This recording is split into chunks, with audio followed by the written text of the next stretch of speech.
ನಮ್ಮೂರಿಗೆ ಬರ್ಬೇಕಪ್ಪ ಅಂತ ನಮ್ಮಂತ ಒಂದು ಸಣ್ಣ ಸಾಮಾನ್ಯ ಮನುಷ್ಯ ಅಂತ ಹೋಗಿ ಅಪ್ಪರು ಕೈ ಜೋಡಿಸಿರ್ತಾರೆ. ಅಪ್ಪರು ಹುಡುಗಿ ಬಂದೇ ಬರ್ತೀರಿ 28ನೇ ತಾರೀಕ ಬರ್ಕೊಂಡು ಬಿಡುತ್ತೆ ಸೇವಕ್ಕೆ ಹೇಳೇ ಬಿಟ್ಟರು ಅಟ್ಟಾಗಿ ಕ್ಯಾಲೆಂಡರ್ ಮೇಲೆ ಲೋನ್ ಮಾಡೇ ಬಿಟ್ರು. ಅಂದ್ರೆ ಇದು ಸಂತರೆಂದರೆ ದಿವ್ಯತೆ ಸಂತರೆಂದರೆ ಯಾರು ದಿವ್ಯತೆಯನ್ನಾಗುತ್ತೀರಿ ನೀವು ಒಂದು ಸಾಕ್ಷಿ. ಯಾಕಂದ್ರೆ ಸರ್ವ ಸಾಮಾನ್ಯರನ್ನ ಅತ್ಯಂತ ಪ್ರೀತಿ ಮಾಡುವುದು ದಿವ್ಯತೆ ಅಲ್ಲ. ಅದೇ ಸಂತರ ಒಂದು ಲಕ್ಷಣ ಆ ಒಂದು ಲಕ್ಷಣ ಅಂತ ಮಹಾತ್ಮವಂತ ನಮ್ಮ ಊರಿಗೆ ಪಾದಚಾರದ ಜೀವನ ಪವಿತ್ರ ಆಯ್ತಂತೇಳಿ ನಾವು ಭಾವಿಸಿ ಅವರನ್ನು ಕೂಡ ಈ ಒಂದು ವೇದಿಕೆಗೆ ಆಗಮಿಸ್ತೇವೆ. ಇನ್ನ ನಮ್ಮ ಕ್ಷೇತ್ರ ತಾಲೂಕಿನ ಒಂದು ಪುರೋಗಾಮಿ ವಿಚಾರದ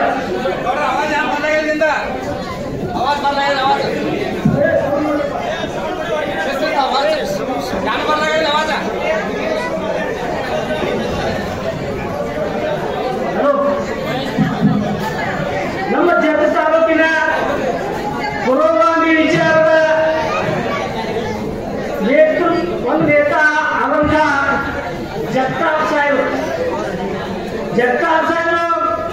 ಖರೋಖರನೇ ವಿಚಾರದಿಂದಲೂ ವಿಚಾರದಿಂದ ಮತ್ತು ಕೃತಿಯಿಂದ ನಿಜವಾಗಿಯೂ ಪುರೋಗಾಮಿ ವಿಚಾರವನ್ನು ಅವರು ತಮ್ಮ ಜೀವನದಲ್ಲಿ ಅಳವಡಿಸಿಕೊಂಡ. ಅದಕ್ಕೆ ನಾ ಇಲ್ಲಿ ಜಗತಾಪ್ ಸಾಹೇಬ್ರ ಮುಕ್ತ ಆಹ್ವಾನ ಮಾಡೀನಿ. ಯಾಕಂದ್ರೆ ಮಠಗಳು ಪುರೋಗಾಮಿ ವಿಚಾರದ ಮಠಗಳು, ಸತ್ತುಮರಿ ಮಠ ಪುರೋಗಾಮಿ ವಿಚಾರದ ಮಠ, ನಮ್ಮ ಬಳ್ಳಾರಿ ಮಠ ಪುರೋಗಾಮಿ ವಿಚಾರದ ಮಠ, ನಮ್ಮ ಅಗಡೆಬಾಬರು ಪುರೋಗಾಮಿ ವಿಚಾರದ ಮಠ. ಅದಕ್ಕೆ ನೇತಾ ಸಹಿತ ನಾವು ಸ್ವಂತ ನೇತಾ ಸಾಹೇಬ್ ಪುರೋಗಾಮಿ ವಿಚಾರ ನೇತಾ ಸಹಿತಿದೆ. ಅವರು ನೇತಾ ಸಹಿತ ಪುರೋಗಾಮಿ ಇರಬೇಕಂತೆ ಸಾಹೇಬ್ ಖಾಸ್ ಬಂದು ನಾವು ಜಗತಾಪ್ ಸಾಹೇಬರು ಆಗಲಿಲ್ಲ. ಅದೇ ರೀತಿ ಜಗತಾಪ್ ಸಾಹೇಬರು ನಾವೊಂದು ಸ್ವಾಗತವನ್ನು ಬಯಸಿ ಇನ್ನ ಈ ಒಂದು ಕಾರ್ಯಕ್ರಮ ತಮ್ಮಣ್ಣವರು ಬರಬೇಕಾಗಿತ್ತು. ತಮ್ಮಣ್ಣವರು ಸ್ವಲ್ಪ ಕಾಲ ನಿನ್ನೆ 4 ಗಂಟೆಗೆ ಲೆಕ್ಚರ್ ಆಗಿರೋದ್ರಿಂದ ಅವರಿಗೆ ಅಡ್ಮಿಟ್ ಆಗ್ಯಾರ. ಅವರು ಬರ್ಲಿಕ್ಕಾಗಿಲ್ಲ. ಅವ್ರ ಪರವಾಗಿ ನಮ್ಮ ಈಶ್ವರಪ್ಪ ಕಾಕ ಅವರು ಬಂದ. ತಮ್ಮಣ್ಣಗೌಡರು ಈ ಒಂದು ಕಾರ್ಯಕ್ರಮ ನಾವು ಮಾಡಬೇಕಾದ್ರೆ ತಮ್ಮಣ್ಣಗೌಡರು ಸಂಚಾರ ಮಾಡೋದು. ತಮ್ಮಣ್ಣಗೌಡರು ಈ ಕಾರ್ಯಕ್ರಮಕ್ಕೆ ತನು ಮನ ಜನರಿಂದ ಎಲ್ಲ ರೀತಿ ಸಂಚಾರ ಮಾಡ್ಯಾರ. ಮತ್ತು ಈ ಒಂದು ಕಾರ್ಯಕ್ರಮದ ಪ್ರೊಡ್ಯೂಸರ್ ಅಂದರೆ ತಮ್ಮಣ್ಣಗೌಡ ಅಂತ ತಿಳ್ಕೋಬೇಕು ನಾವು. ಅಂತ ಒಂದು ಸಹಕಾರ ಮಾಡಿದ ವ್ಯಕ್ತಿ ಅವ್ರಿಗೆ ಹಾಕಬೇಕಾಗಿ ನಾವು ಕಾರ್ಯಕ್ರಮ ಬರಬೇಕಾಗಿತ್ತು, ಆದರೆ ಬಂದಿಲ್ಲ. ಅನಿವಾರ್ಯ ಕಾರಣ ಬಂದಾಗ ಕಾಕ ಅವರು ಬಂದಾಗ ಇನ್ನು ಗೌಡೆ ಬಂದಂತೇಳಿ ನಾವು ಅವರನ್ನು ಕೂಡ ಸ್ವಾಗತ ಮಾಡ್ತೀವಿ. ಅದೇ ರೀತಿ ನಮ್ಮ ತಾಲೂಕಿನ ಸಹಕಾರಿ ಸಂಸ್ಥೆಯ ಒಂದು ಪಾಲಕರಾದಂಥ ನಮ್ಮ ತಾಲೂಕಿನ AR ಸಾಹೇಬರಾದಂಥ ಲಪಡೆ ಸಾಹೇಬರು ನನ್ನ ಸಂಸ್ಥೆಗೆ ಮತ್ತು ನನ್ನ ವೈಯಕ್ತಿಕ ಜೀವನದಾಗ ಮರಿಗೆ ಆದಂಥ ಒಂದು ಸಹಕಾರವನ್ನು ಮಾಡ್ಯಾರ. ನನ್ನ ಸಂಸ್ಥೆಗೆ 2 ಶಾಖಾ ಮಂಜೂರು ಮಾಡಿಕೊಟ್ರ. ಮತ್ತು ನನ್ನ ಒಂದು ಸಂಸ್ಥೆಗೆ ಒಂದು ತಾಲೂಕಾ ಕಾರ್ಯಕ್ಷೇತ್ರವನ್ನು ನಿರ್ಮಾಣ ಮಾಡಿಕೊಟ್ರ. ಆದ್ರೆ ನನಗೆ ಆರೋಗ್ಯ ಸರಿ ಇಲ್ಲ ಅನ್ನೋ ಕಾರಣಕ್ಕೆ ನನಗೆ ಬೈಪಾಸ್ ಆಗ್ಯದ ಮತ್ತು 2 ಗಂಭೀರ ಆಪರೇಷನ್ ಆಗಿರೋದ್ರಿಂದ ನನ್ನ ಶರೀರದ ಮೇಲೆ 250 ಟಾಕಿ ಅದಾವ. ಅಂದ್ರು ಅದಕ್ಕೆ ನಮ್ಮ ಮನೆಯಾಗ ಸ್ವಲ್ಪ ಶಾಖ ತೆಗಿಬೇಡ, ಟೆನ್ಷನ್ ಆಡಿಸ್ಕೋಬೇಡ ಅಂತ ಪ್ರೆಷರ್ ಹಾಕೋದ್ರಿಂದ ಸ್ವಲ್ಪ ಹಿಂದೆ ಮುಂದೆ ನೋಡೋದಿಲ್ಲ. ಡಬ್ಲ್ಯೂ ಸಾಹೇಬ್ ಹೇಳಿದ್ರು, ನಿನ್ನ ಕ್ಷಮತಾ 110 ಶಾಖ ಬೆಳೆಸೋ ಕೆಪಾಸಿಟಿ ಅದು. ನಿನ್ನ ಸಂಸ್ಥಾ ನಿನ್ನ ಕೆಪಾಸಿಟಿ ನಾವು ಮಾಡಿದ್ರಿಂದ ನೋಡ್ಕೊಂಡು ಬಂದಿ. ಯಾವುದೇ ಕಾರಣಕ್ಕೂ ನೀನು ನಿಂದಿಸಬಾರ್ದು. ಸೌಕರ್ಯ ಶಾಖ ತೆಗಿಬೇಕು. ತಾಲೂಕಾದ ಏನಂತೇಳಿ ನಾನು ಇಲ್ಲಿ ಬೆಂಬಲಿಲ್ಲ ಅಂದ ಕೂಡಲೇ ನಾ ಇನ್ನು 1 ತಿಂಗಳೊಳಗ ಜಾಗರೂಕ ಶಾಖ ತೆಗೆದು ಒಂದು ನಿರ್ಣಯ ತಗೊಂಡು ಅದರ ಅಮೂಲ್ಯವಾದಂಥ ಸಹಾಯ ನಮ್ಮ ಡಬ್ಲ್ಯೂ ಸಾಹೇಬರಿಂದ ಅವ್ರು ಕೊಟ್ಟಂಥ ಸಹಕಾರದಿಂದ ಅವ್ರು ಕೊಟ್ಟಂಥ ಒಂದು ಪ್ರೋತ್ಸಾಹದಿಂದ ಅಂತ ನಾನು ಹೇಳ್ತಾ ಅವರನ್ನು ಒಂದು ಈ ವೇದಿಕೆಗೆ ಬರಮಾಡಿಕೊಳ್ತೀನಿ. ಅದೇ ರೀತಿ ಸಂತೋಷ್ ಗೌಡ ಪಾಟೀಲ್ ನಮ್ಮ ಆತ್ಮೀಯರು ಮತ್ತು ಸಹಕಾರಿಗಳು ನಮಗೆ ಸಹಕಾರ ಮಾಡುವಂತ ಸಂತೋಷ್ ಗೌಡ ಪಾಟೀಲ್ ಅವರನ್ನ ಕೂಡ ಈ ಒಂದು ವೇದಿಕೆಗೆ ಸ್ವಾಗತ ವಹಿಸ್ತೇನೆ. ಅದೇ ರೀತಿ ಈ ಊರಿನ ಮಾಜಿ ಸರ್ಪಂಚರಾದಂತ ಭೀಮರಾಯಣ್ಣಪ್ಪ ಬಿರಾದರ್ ಇವರನ್ನು ಕೂಡ ಈ ವೇದಿಕೆಗೆ ಸ್ವಾಗತ ವಹಿಸ್ತೀನಿ. ಅದೇ ರೀತಿ ನನ್ನ ಮತ್ತೊಬ್ಬ ಸಹಕಾರಿ ಮಾಧವ್ ಎಮ್ಮಾರಕೈಗೆ ಇವರು ನನ್ನ ಜೀವನದ ವೈಯಕ್ತಿಕ ಬಹಳ ಸಲ ಸಹಾಯ ಮಾಡ್ಯಾರ. ಅದೆಲ್ಲ ಹೇಳೋದು ನಿರ್ಲಕ್ಷ್ಯಕ್ಕಿಲ್ಲ. ಅವರು ಒಂದು ನನ್ನ ಜೀವನ ಮಹತ್ವದ ವ್ಯಕ್ತಿ ಅದ. ಅದಕ್ಕೆ ಅವರನ್ನು ಕೂಡ ಈ ಒಂದು ವೇದಿಕೆಗೆ ಸ್ವಾಗತ ವಹಿಸ್ತೀನಿ. ಅದೇ ರೀತಿ ನಾವು ಹಿರಿಯರಕ್ಕೆ ಯಾಕೆ ಮಾತಾಡ್ತೀವಿ ನಮ್ಮ ಚಂದ್ರಕಾಗ ನಮ್ಗೆ ಏನಾದ್ರೆ ಮೊದಲ ವಿಷಯಗಳು 10-20 ವರ್ಷ ಕೆಲಸ ಮಾಡ್ತೇವೆ. ಅವ್ರನ್ನ ಸಲಹೆ ಸೂಚನೆ ಮಾಡ್ತೀವಿ. ನಮ್ಗೆ ಯಾವತ್ತೂ ಸಹಕಾರವನ್ನು ನೀಡ್ತಾ ನಮ್ಗೆ ಒಂದು ಹಿರಿಯ ಸ್ವರೂಪದಲ್ಲಿ ನಾವು ಮಾರ್ಗದರ್ಶನ ಮಾಡ್ತಾ ಬಂದಿರ್ತಾ ಚಂದ್ರಕಾಕ ಅವರು ಕೂಡ ಈ ಒಂದು ವೇದಿಕೆಗೆ ಸ್ವಾಗತ ವಹಿಸ್ತೀನಿ. ಅದೇ ರೀತಿ ನಮ್ಮ ಭಾಗದ ಒಂದು ಧಾರ್ಮಿಕ ನೇತೃತ್ವವನ್ನು ಮಾಡ್ತಕ್ಕಂಥ ಎಲೆಮರೆ ಕಾಯಂತಿದ್ದು ಸಮಾಜದ ಸೇವೆಯನ್ನು ಮಾಡ್ತಕ್ಕಂಥ ಶಾಂತ ಮತ್ತು ಸಹನಾಮೂರ್ತಿಗಳಾದಂಥ ಸೋಮಶೇಖರಯ್ಯ ಹಿರೇಮಠ ಅವರನ್ನ ಒಂದು ವೇದಿಕೆಗೆ ನಾನು ಸ್ವಾಗತ ಮಾಡ್ತೀನಿ. ಅದೇ ರೀತಿ ನಮ್ಮ ಪಾಲಕರು ಮತ್ತು ನಮ್ಮ ಕುಟುಂಬಕ್ಕೆ ಸರ್ವಸ್ವವೇ ಆದಂಥ NS ಪಾಟೀಲ್ ಸರ್ ಅವರನ್ನು ಕೂಡ ಈ ಒಂದು ವೇದಿಕೆಗೆ ಆಹ್ವಾನಿಸ್ತೀನಿ. ಅರವಿಂದ್ ಪಾಟೀಲ್ ಅವರನ್ನ, ಅದೇ ರೀತಿ ಪ್ರಗತಿಪರ ರೈತರಾದಂಥ ಹನುಮಂತ ಬಿರ್ಗಿ ಸರ್ ಅವರನ್ನ ಮತ್ತು ಈ ಊರಿನ ಸರ್ಪಂಚರಾದಂಥ ಸವಿತಾ ಕಾಂಬಳೆ ಅವರನ್ನ,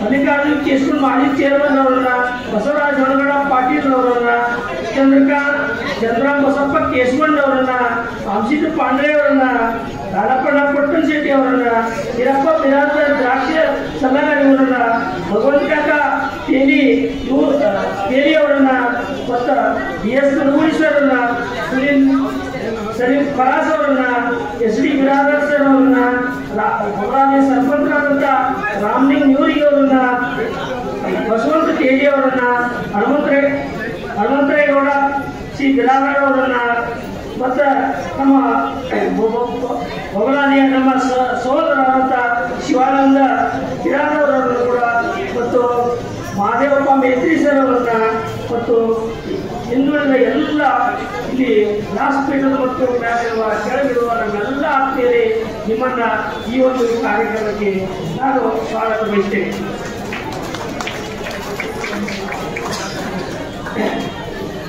ಈ ಒಂದು ಕಾರ್ಯಕ್ರಮದ ಒಂದು ಉದ್ದೇಶ ಏನೋ ಭಾವನೆ ಸ್ಪಷ್ಟ ಆಗಿದೆ. ಅದನ್ನು ಹೇಳುವಂಥ ಪ್ರಯತ್ನ ಅವಶ್ಯವಾಗಿ ಮಾಡಬೇಕು. ಏನು ನಮ್ಮ ಕಾರ್ಯಕ್ರಮ ಅಂದ್ರೆ ಈ ಪ್ರಕೃತಿ ನಮಗೆಲ್ಲ ಕೊಟ್ಟ ಗಾಳಿ, ಬೆಳಕು, ನೀರು, ಭೂಮಿ, ಆಹಾರ ನಾವು ಹುಟ್ಟುಕ್ಕಿಂತ ಮೊದಲು ನಾವು ಹುಟ್ಟಿದ ಮ್ಯಾಲ ನಮ್ಗೆ ಏನು ಬೇಕಲ್ಲ ಅದನ್ನು ಅಗಾಧ ಸೃಷ್ಟಿ ಈ ಒಂದು ಪ್ರಕೃತಿ ಮಾಡಿದ್ದ. ಆ ಪ್ರಕೃತಿಗೆ ನಾವೇನಾದ್ರೆ ಕೊಡಬೇಕಾಗಿತ್ತಂದ್ರೆ ಪ್ರಕೃತಿಗೆ ಒಂದು ಗಿಡ. ಅದಕ್ಕೆ ನಮ್ಮ ಒಂದು ಸರ್ಕಾರ ಸಂಸ್ಥೆ, ನಮ್ಮ ಸಂಸ್ಥೆ ವತಿಯಿಂದ 1,000 ಗಿಡ ಮತ್ತು 10,000 ಕೇಸರ ಮಾವಿನ ಗಿಡ, ಕುಷ್ಟಿ ಜಾತಿ ಮಾವಿನ ಗಿಡ ಹಚ್ಚಿ ಕೊಡುದು. ಅಂದ್ರೆ ನಾವೇ ಸ್ವತಃ ನಿಮ್ಮ ಮನೆತನ ಬಂದು ನೀವೇನು ಹೇಳ್ತೀರ ಅಲ್ಲಿ ಹಾಕಿ ಗಿಡ ಹಚ್ಚಿ ಅದ್ರ ಜಾಗಿ ಸಹಿತ ಕುಂದಿಸಿ ನಾವೇ ಬಂದು ನಮ್ಮ ಟೀಮ್ ಬರ್ತಾವೆ. ಈಗ ಟೀಮ್ ನೋಡಿ ಪಾಟೀಲ್ ವಿಮಾನ ಕೋಳಿ ನಮ್ಮ ಶಶಿಕಾಂತ್ ನಮಗೆಲ್ಲ ಬರ್ತಾರೆ. ಅವ್ರಿಗೆ ನೀವೆಲ್ಲ ಸಹಕಾರ. ಇದು ಬಹಳ ವಿಶೇಷವಾದ ಕಾರ್ಯಕ್ರಮ ಅದ.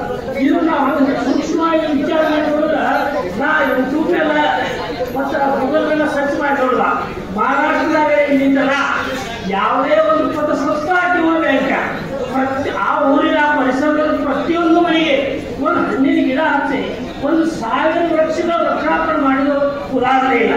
ಇದು ನಮ್ಮದು ಕೈ ಉದಾಹರಣೆ ಆಗುತ್ತೆ. ಅದಕ್ಕೆ ಅದು ಯಾವಾಗ ಆಗ್ತದೆ, ನೀವೆಲ್ಲ ಸಹಕಾರ ಕೊಡಬೇಕು. ನೀವೆಲ್ಲ ಒಂದು ಗಿಡ ಬೇಡಾಗ ನೀವು ಬೆಳೆಸಿ ತೋರಿಸ್ಬೇಕು. ಹಂಗಾಗಲು ಯಶಸ್ವಿ ಆಗ್ತದೆ.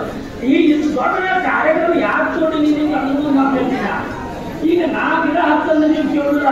ಇಲ್ಲಿ ಗೊತ್ತಾಗ ಮಹಾತ್ಮರು ಇವ್ರ ಬಾಯಿಗೆ ಒಂದು ಗಿಡ ಹತ್ತಿರಿ ನೀವು ಭವಿಷ್ಯ ಚಲೋ ಅಂತ ಅಂದ್ರೆ ಅದು ದೊಡ್ಡ ಒಂದು ಕೆಲಸ ಆಗ್ತದೆ. ಅವ್ರ ಬಾಯಿಗೆ ಬರ್ತಂದ್ರೆ ನಿಶ್ಚಿತವಾಗಿ ನೀವು ಹತ್ತಿರಿ. ಈ ಒಂದು ವಿಶ್ವಾಸ ಅದಕ್ಕೆ ಈ ಒಂದು ಕಾರ್ಯಕ್ರಮ ತೋಡು ಒಂದು ಪೂರ್ತಿನ ಮಾರ್ಗದರ್ಶನ ಕೊಡಿಸಿ ಈ ಒಂದು ವೃಕ್ಷಾರೋಪಣ ಮಾಡಬೇಕು ಅನ್ನುವಂಥ ಒಂದು ಸದ್ಬುದ್ಧಿಯಿಂದ ನಾವು ಈ ಪ್ರಯತ್ನ ಮಾಡ್ತೀನಿ.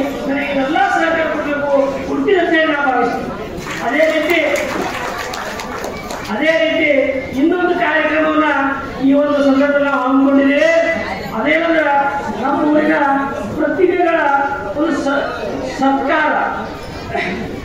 ಈಗ ನೋಡಿ MBBS, MD, ಇಂಜಿನಿಯರಿಂಗ್, ALS ಮತ್ತು ಶಾಸಕೀಯ ನೌಕರಿ ಪಡೆದಂಥವ್ರು, LLB ಆಗುವಂಥವ್ರು, ಇಂಥ ಎಲ್ಲ ಒಂದು ಪ್ರತಿಭೆಗಳನ್ನ ಇವರು ಮಾಡಿದ ಸಾಧನೆ ಬಹಳ ದೊಡ್ಡದಲ್ಲ. ಆದ್ರೆ ನಮ್ಮದನ್ನು ಹೊರತಿಲ್ಲ. ಈ ಒಂದು ಸಾಧನೆ ಮತ್ತೊಂದು ಊರಾಗ ಸರಿ ಆಗಿತ್ತಂದ್ರೆ ಅವ್ರನ್ನ ಮೆರವಣಿಗೆ ಮೆರವಣಿಗೆ ಆದ್ರೆ ನನ್ನ ಮನಸ್ಸಿಗೆ ಅನಿಸ್ತು, ತಾವೆಲ್ಲೇ ನಮ್ಮ ಊರವರು ಅವ್ರಿಗೆ ಕಾಲು ಕೊಟ್ಟಿಲ್ಲ. ಅದಕ್ಕೆ ದಯಮಾಡಿ ನಾವು ಎಲ್ಲರಿಗೂ ವಿನಂತಿ ಮಾಡೋದ್ರಲ್ಲಿ ಕರೆಸಿರಿ.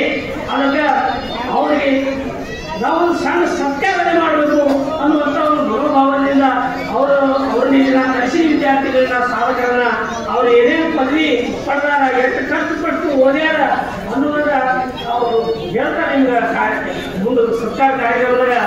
ಆದ್ದರಿಂದ ಇದು ಒಂದು ಈ ರೀತಿ ಇರೋದೇನು ಖುಷಿ ಅಂದ್ರೆ ಈಗ 40 ಜನ ಕೊಟ್ಟು ನಾವು ಒಂದು ಇದ್ರೊಳಗೆ ಹಾಕಿದೆವು ಪತ್ರಿಕೆ ಒಳಗೆ. ನನಗೆ ಬಹಳ ಒಂದು ಸೈಡ್ ಒಂದು ಫೋನ್ ಬರ್ಲಾಕತ್ತು, ಇವರೆಲ್ಲ ನಿಮ್ಮ ಊರವ್ರು ಇದ್ದಾರೋ ಮತ್ತೆ ಎಲ್ಲ ಸುತ್ತಗಟ್ಟಿ ಊರವ್ರು ಕೂಡಿಸಿ ತಯಾರು ಮಾಡಿದ್ರು. ಇಲ್ಲ ನಮ್ಮ ಊರಾಗ 40 ಮಂದಿ ನನಗೆ ಗೊತ್ತಿದ್ದಂಗೆ ಹಾಕಿದೆ. ಇಲ್ಲ ನನಗೆ ಫೋನ್ ಏನೋ ಕಂಡಾಪಟ್ಟಿ ಫೋನ್ ಬರ್ಲಾಗ್ತಾವ, ಇಲ್ಲ 100 ಮಂದಿ ಬರ್ತಾರ, ಇಲ್ಲ ಅವ್ರ ಸರ್ಕಾರ ಫೋನ್ ಬರ್ತಾವ. ಅವ್ರು ನಮ್ಮ ಕಾಕ ಬಂದ್ರಿ, ನಮ್ಮ ಮಕ್ಕಳು ಬಂದ್ರು, ಅವ್ರೆಲ್ಲರಿಗೂ ಸಂದರ್ಭದಾಗ ಆಶ್ವಾಸನೆ ಕೊಡ್ತೀನಿ. ಮತ್ತೊಂದು ಸಂದರ್ಭದಾಗ ಎಲ್ಲ ಮಹತ್ವವನ್ನು ಕಳಿಸಿ ಅವ್ರ ಕಡೆ ಸರ್ಕಾರ ಮಾಡಿಸುವಂತ ಜವಾಬ್ದಾರಿ ನಾನು ತಗೋತೀನಿ. ನೀವು ನಾವು ಈ ಸಂದರ್ಭ ಮಾಡಕ್ಕಿಲ್ಲ ಅಂತ ನನ್ನ ಕ್ಷಮ ಮಾಡಿ ಮುಂದಿನ, ಯಾಕಂದ್ರೆ ಇಷ್ಟು ಜನ ಹಳ್ಳಿ ಊರಾಗ ಸರ್ವ ಸಾಮಾನ್ಯ ರೈತರು ಮಕ್ಕಳು ಮಾಡಿದ ಸಾಧನೆ ಇಲ್ಲ, ಅಭೂತದ. ಇದಕ್ಕೆ ನಾವೆಲ್ಲರೂ ದಾನ ಕೊಡಬೇಕಾಗಿದೆ.